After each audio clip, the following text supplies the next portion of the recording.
From MTN News, this is Montana This Morning. Hearing a car zoom down the street while backfiring super loud definitely gets you to turn your head.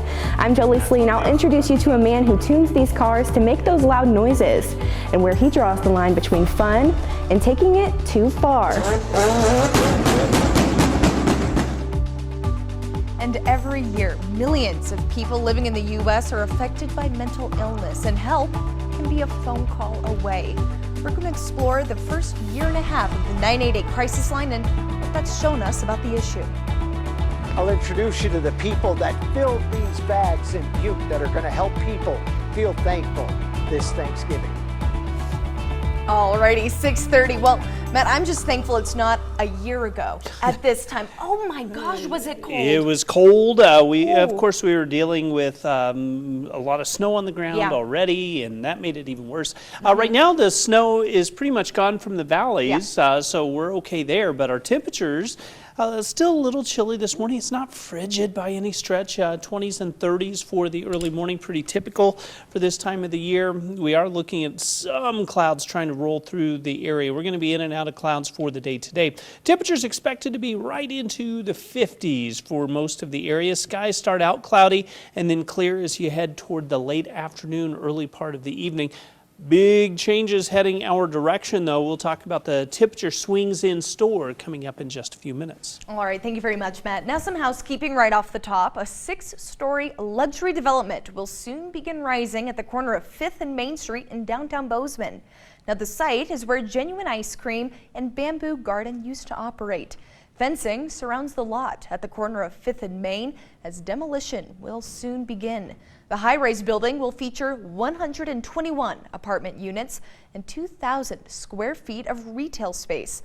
Now, this is one of 2 developments that a Minneapolis-based developer is planning in Bozeman. The firm also has plans for an affordable housing project behind Kenyon Noble. It says to expect the building on Main Street to begin by October of 2024. And some people in Gallatin County are wondering where their property tax bill is. Well, according to the Gallatin County Treasurer's Office, residents should expect to receive their tax bill by November 17th. These bills are much awaited after the Montana Department of Revenue announced the median house cost rose 46% statewide. Gallatin County alone is seeing a nearly 60% increase. After a delay in the tax releases, homeowners can expect their new property tax bill to be due at the end of December. Information on how to view and pay for your taxes is going to be available on the Gallatin County Treasury website. Now, our top story this half hour, you've heard it around town. Loud sounds popping coming from cars. In fact, last week, reports of gunshots in Bozeman turned out to be noise from a car. MTN's Jolie Slee spoke with a local man who tunes vehicles to make them louder, and he says there's a fine line between what's cool and what's in bad taste. For some car owners, the sound of a loud muffler is a point of pride for the power of their engines, but there are limits to how far you can take it.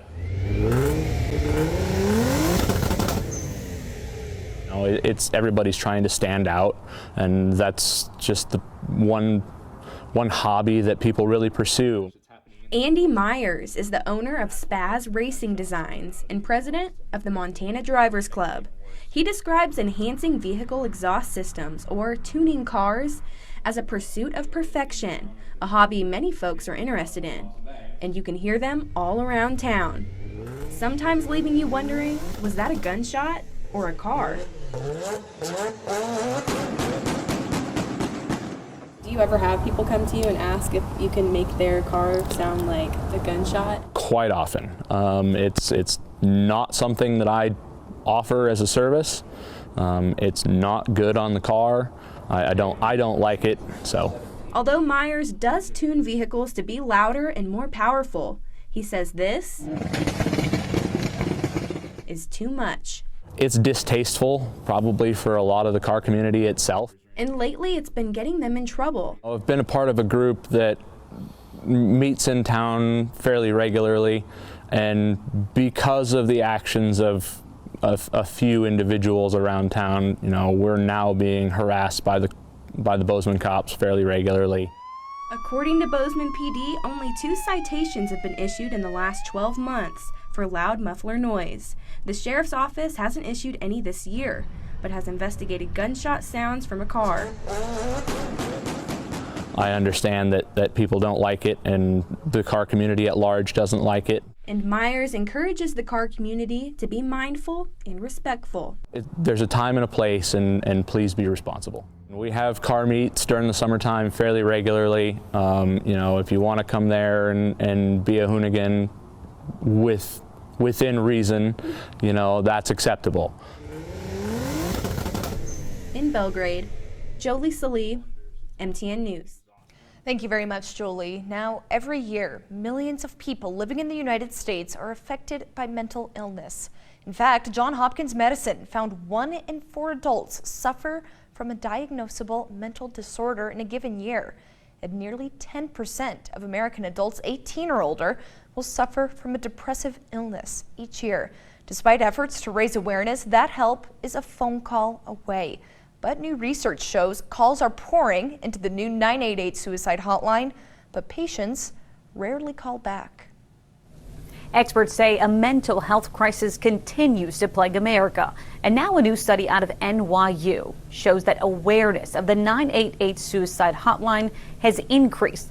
But a majority of the people surveyed who use the call center may not call back a second time, even while in distress. Every day, thousands across the nation in psychological distress, experiencing suicidal thoughts or feelings of hopelessness, pick up the phone and dial 988. You've reached the 988 Suicide and Crisis Lifeline. Since launching 15 months ago, the call center has received and routed about 6.5 million calls, texts, and chats. This September alone, more than 500,000 people reached out to the suicide hotline. As a researcher who studies mental health policy, I've become very interested in 988. Dr. Jonathan Pirtle is an associate professor of public health policy and management at NYU. Prior to 988, most often it was the case that folks were dialing into 911 for emergencies. Dr. Michael Lindsay is a dean and professor of social work at NYU. They conducted a 988 suicide hotline survey.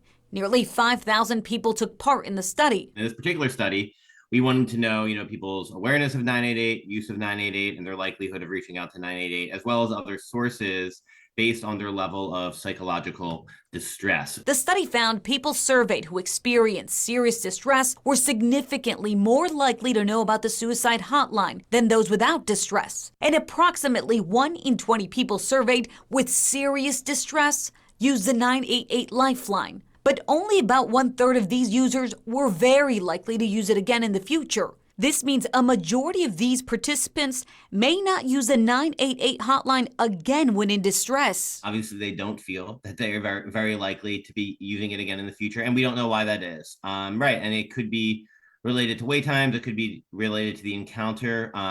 We're really not sure. Both professors say this data can help create positive changes to a critical service, a vital response as Americans navigate challenging times. We've seen an uptick in terms of self-harm behaviors, including suicide in the last decade or more. Addie Guajardo, Scripps News. And if you or anyone you know is experiencing thoughts of suicide, you can call 988. Again, that's 988 and get some help. Now, back in some local headlines here in the Treasure State, high rents and high food costs. MTN's John Amy tells us about an organization that helps those in need feel thankful this holiday season.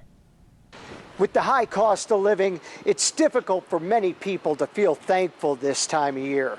But the volunteers here at the Butte Emergency Food Bank have put together hundreds of bags filled with food so that people in need can at least feel thankful for something this Thanksgiving. I don't think I could even hardly survive without it. It'd be very hard. Volunteers at the food bank have already packed 400 bags of food and will be giving away free turkeys to its clients on November 18th. Some find the work rewarding because they see a great need for this service in the community. It hasn't been long ago that a little girl came in and she said, "Oh, Mama, look, real food." Now, that's scary. You know, and there's so many hungry kids. It breaks my heart. Volunteers spend about 3 hours a day packing boxes for the needy. It's nice to know that people are going to get a turkey dinner that maybe normally wouldn't have one. Dorothy Bennett, who lives on Social Security, said the high cost of rent and utilities leaves little money for food. And the food prices are so high now that, yeah, it's nothing like before. You can't have $100 left out of your check and expect to last the month because it's not going to. While they're helping people in need, the food bank also needs help. And what we need up here are young volunteers. You know, people who can pack these boxes and put these boxes up. In Butte, John Amy, MTN News. And to learn how you can help, you can head over and check out our website. Now, we're going to take a short break here on Montana This Morning, but when we come back, we're going to learn how sometimes it's the little things that can help the most. And those little things, well, they may actually be pretty big in size.